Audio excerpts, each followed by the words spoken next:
Hi everybody, good morning and welcome to the lesson number 5 dedicated to the members of the group, the English Academy.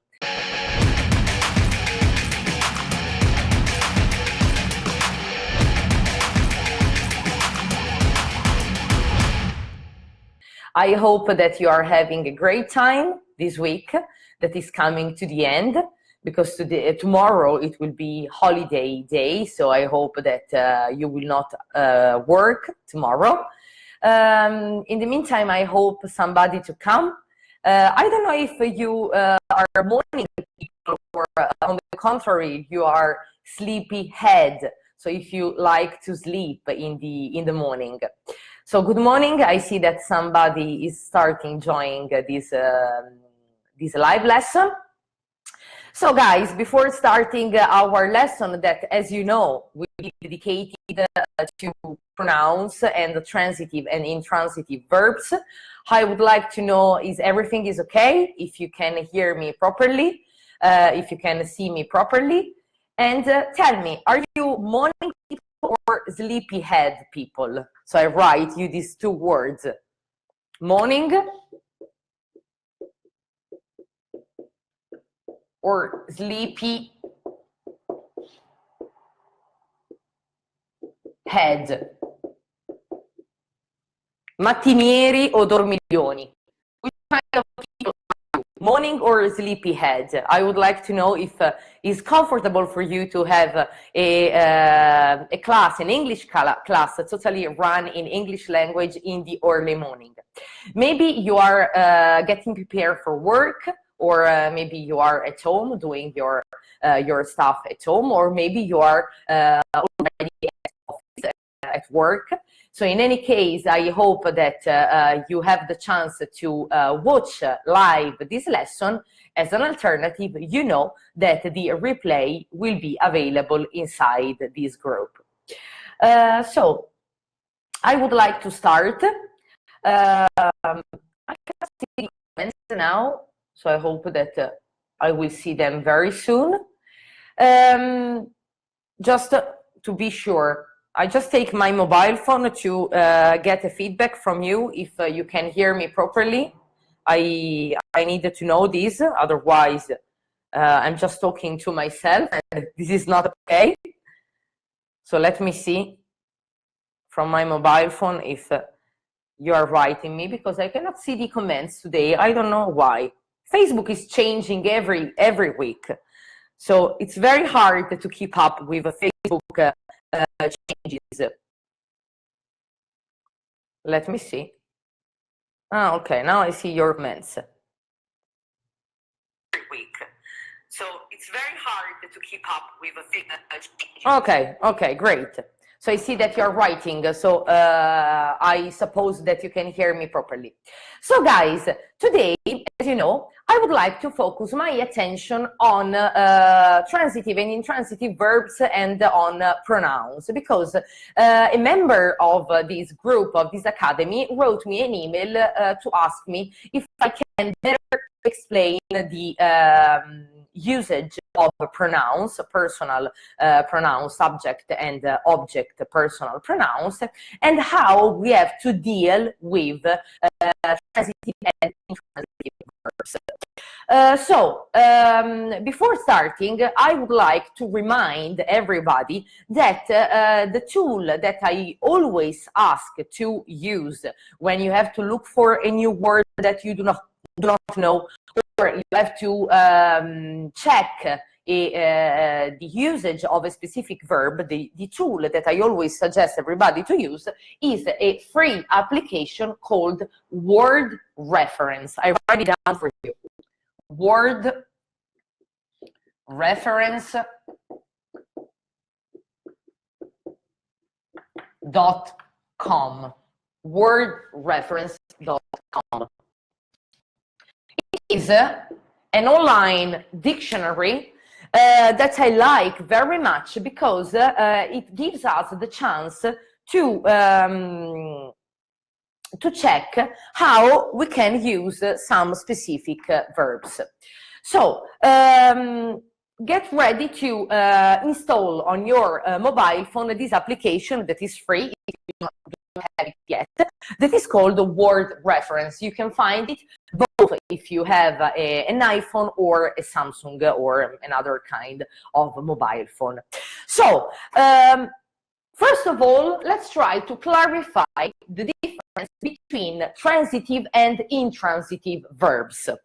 So I delete, just reminding you that morning means essere mattiniero, being morning, essere mattiniero, being sleepyhead, essere dormiglioni. So I just want you to remind the difference between these two words.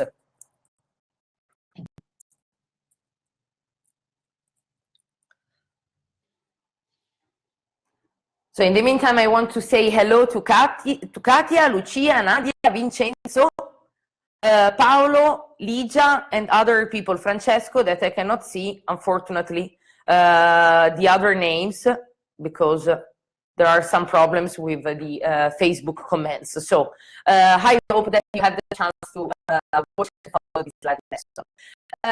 I also want to say welcome to all the new students that have joined this group. And I also remind you to get involved in the weekly challenge. I see that the challenge of this week was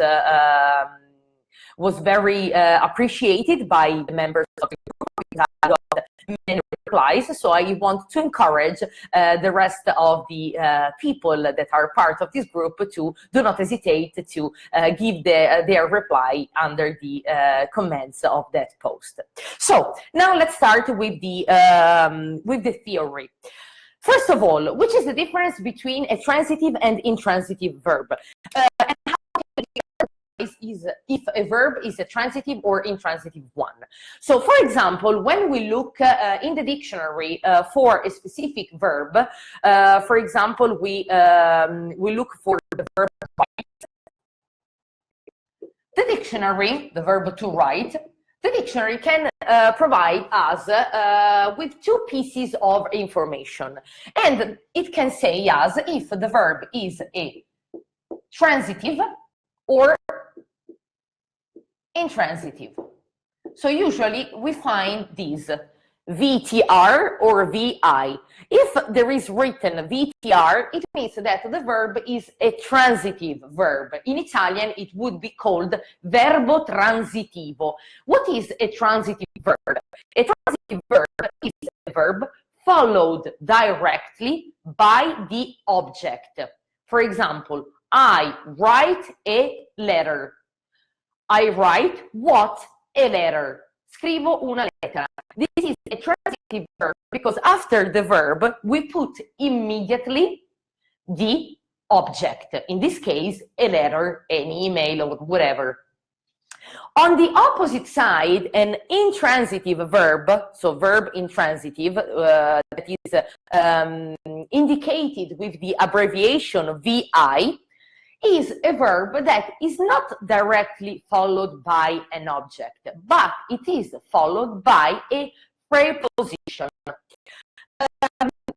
I make another example. For example, the verb cercare in English is to look for.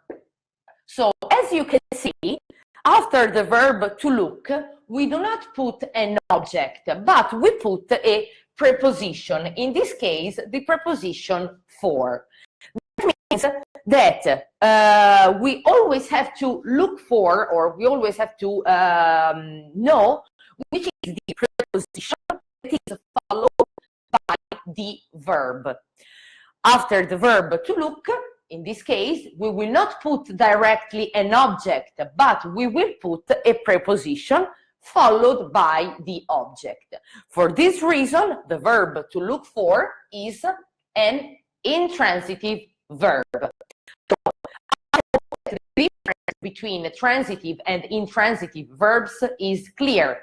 A transitive verb is a verb followed directly by an object, whereas an intransitive verb is a verb followed by a preposition and then by an object.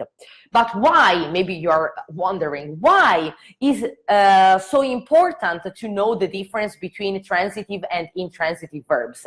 Because, guys, we have to know which are the prepositions that we have to use after a verb if this verb is an intransitive one. And we always have to know which is the correct preposition that we should use. So this is why it's very important to check verbs that we are not sure about on a dictionary, and the best tool that I suggest to you is the application called wordreference.com that is totally free of charge. So, given for granted that now the difference between transitive and intransitive verbs is clear, I hope that is clear. Is everything clear so far? Let's see if I can see it.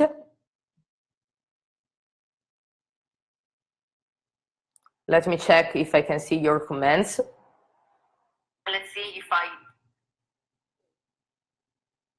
Okay, can you please provide me with a feedback if the difference between the transitive and intransitive verbs is clear, so that I am sure that I can go on. Okay, so I wait for your feedback in the meantime.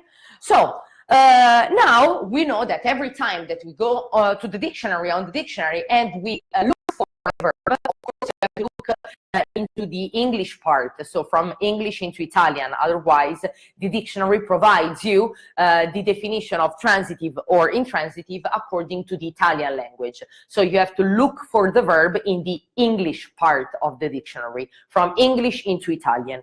So once we have understood if a verb is transitive or intransitive, we have to understand which are the if the verb is intransitive, the prepositions that we have to use.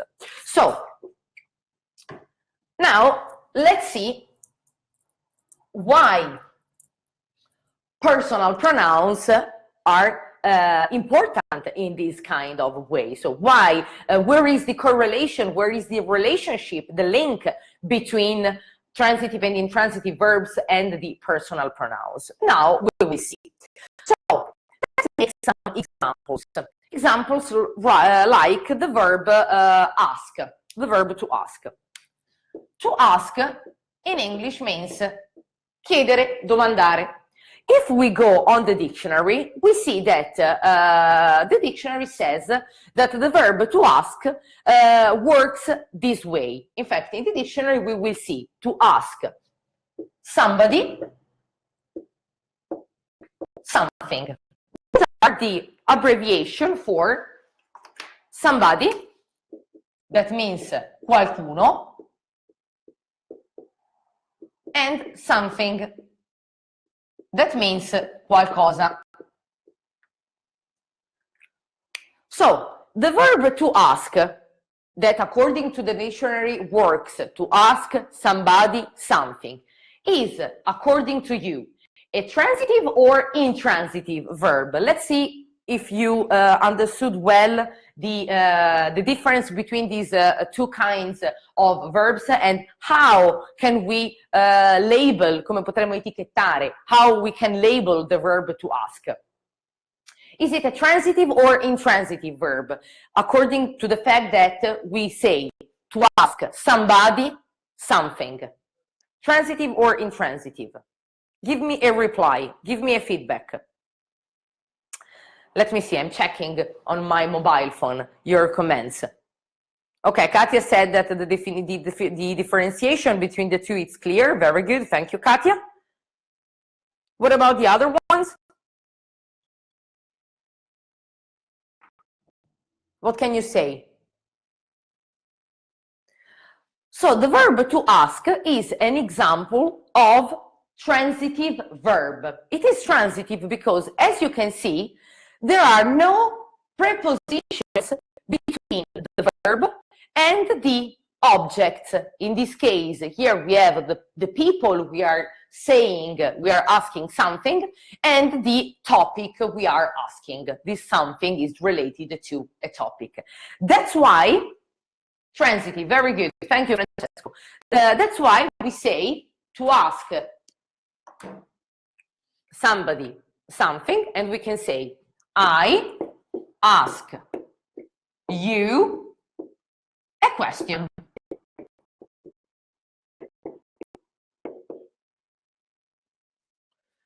Io ti faccio una domanda, ti chiedo una domanda. I ask you what a question. So we put directly the objects after the verb without using any preposition, as you can see here.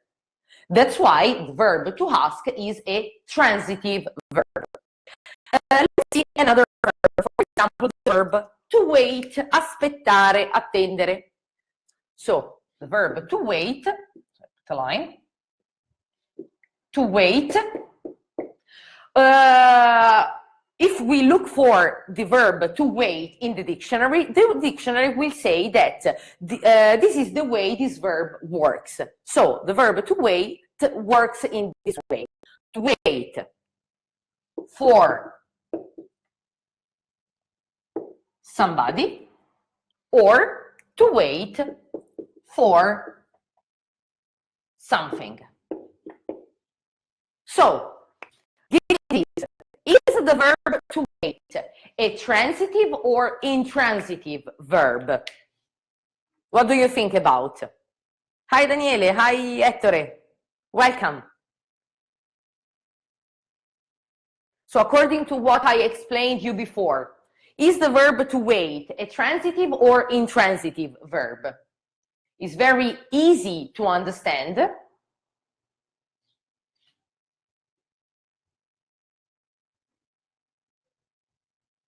Intransitive. Yes, Daniele, I'm explaining you the topic that you asked me. Let me see. Katia provided the correct reply. The verb to wait is an intransitive verb. Why is it intransitive? Because after the verb to wait, before putting our objects, somebody or something, we have to use a preposition. So, of course, we cannot know by heart a memoria if every kind of verb of the English language is a transitive or intransitive verb. That's why the usage of an online dictionary like the word reference is fundamental in order to be sure if a verb is a transitive or intransitive, and if this verb is an intransitive one, which is the correct preposition to use. So the point here is to know exactly which is the correct the preposition to use. Otherwise, we can get mistaken. For example, this is a very representative verb because in Italian we say aspettare qualcuno. So in Italian, the verb aspettare is a transitive one. Ti aspetto, aspetto te. But on the opposite side, in English, it is not a transitive verb, it is an intransitive verb because it is always followed by the preposition for. In fact, it is a very common mistake. Many people say, I wait you. No, the verb to wait is an intransitive one.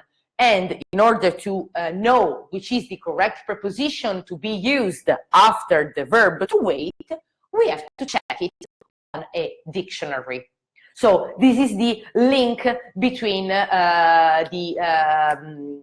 fact that we have to know if a verb is intransitive or not, and the preposition that we have to use after. So the verb to wait is a very, I think, meaningful example in order to understand the difference between transitive and intransitive. Transitive because it's followed by the object without a preposition. Intransitive because it is followed by an object with the usage of a preposition. In this case, and I underline in this case. Se ti è piaciuto l'estratto di questa lezione, iscriviti al canale, attiva le notifiche, ma soprattutto, per saperne di più, clicca sul link in descrizione. Ci vediamo dall'altra parte!